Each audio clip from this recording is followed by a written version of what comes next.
actually hate your budgeting app because I have heard that so many people hate their budgeting apps. If you hate spreadsheets, if you hate numbers, there's actually hope. My name is Pamela, and welcome to Pamela Finance, where I discuss money, mindset, and life.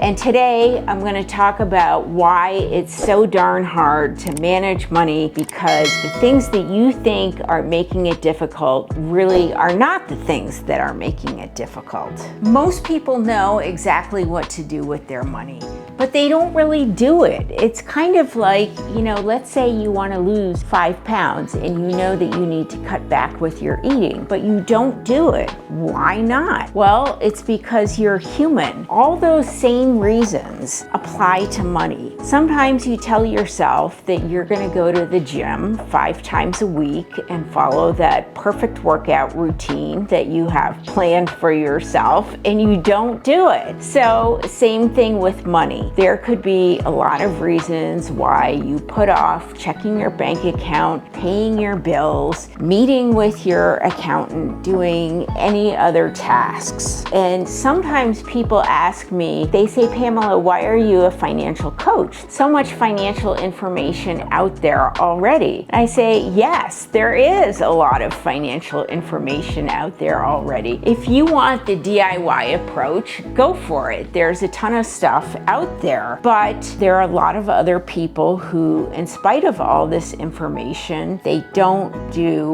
what they tell themselves they're going to do. And then even worse, they feel bad about it. So for example, if you're doing really well in your job and you're killing it, let's say you work in sales and you're a sales master, or you're a consultant and you do so well and you meet every work deadline, but yet you can't get your finances together, and you say, what is wrong with me? There's nothing wrong with you, okay? There are quite a number of reasons why you could be putting this off, why you could be not managing your money, and that's where I step in so I can give you a few reasons why this is happening. So there are a couple reasons why you may not be doing the things that you tell yourself you're going to do. One is you're trying to do it at the end of a long and exhausting day when you don't want one more complicated thing to do. I totally understand if you've had a long and tiring day, that is the last time that you want to approach something new that's difficult that you don't even like in the first place. You should probably just relax and go to bed.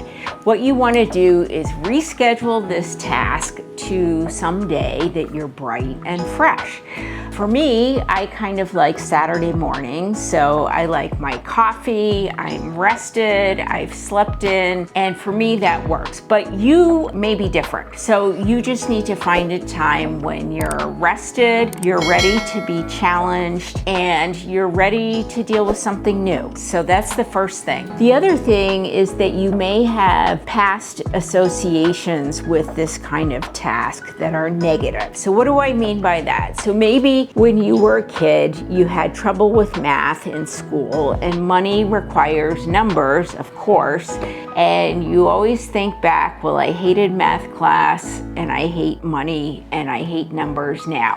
So even if you don't really remember that, you probably still have this association in your head. The other thing is maybe you had past associations that made you feel bad about managing money. I mean, it's very common. Sometimes people had parents who fought over money, parents who were stressed out about money, or even if things were okay in their own home, let's say they had a neighbor or a family friend who owned a small business and some terrible thing happened and they went bankrupt, and let's say you kept hearing about this story when you were a kid. Naturally, you're going to develop negative associations. So I don't know what happened to you. We all have very different experiences in life, and we hear lots of things growing up and even in our adult lives, and all of those things can combine to give us a negative picture of something that we want to do, and yet we somehow somehow have these blocks about and we keep putting it off. The people who manage their money successfully for themselves have done a couple of things. First of all, you have to know yourself and also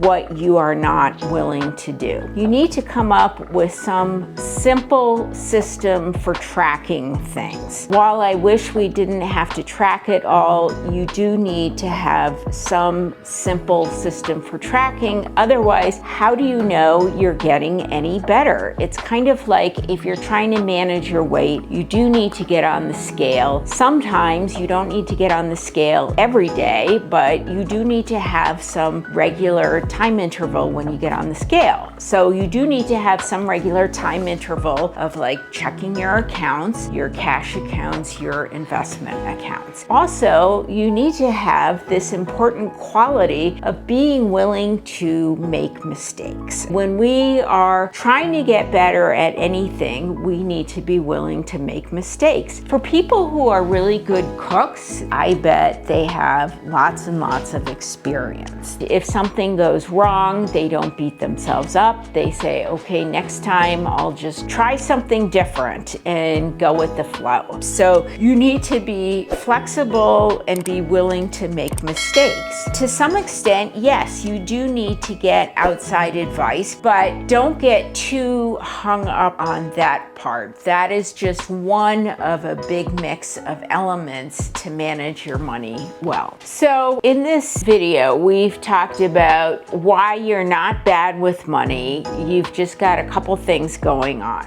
One thing that's really important is you need to just step back and say, okay, there are things in my life that I have gotten good at, I have learned, and I can actually do. Now, obviously, I don't know you personally, but look, I am going to assume that there are definitely things you are good at, because as adult humans, almost all of us have things we're good at and things that we are not good at. So whatever it is that you are good at, think about how you got that way. You probably had a flexible mindset. You were willing to learn. You maybe took lessons or sought guidance from someone. So those are all the same qualities you should use. Don't beat yourself up because you run into a roadblock. I mean, when you're driving somewhere, you are going to run into literal roadblocks and red lights, etc. I mean, you don't just stop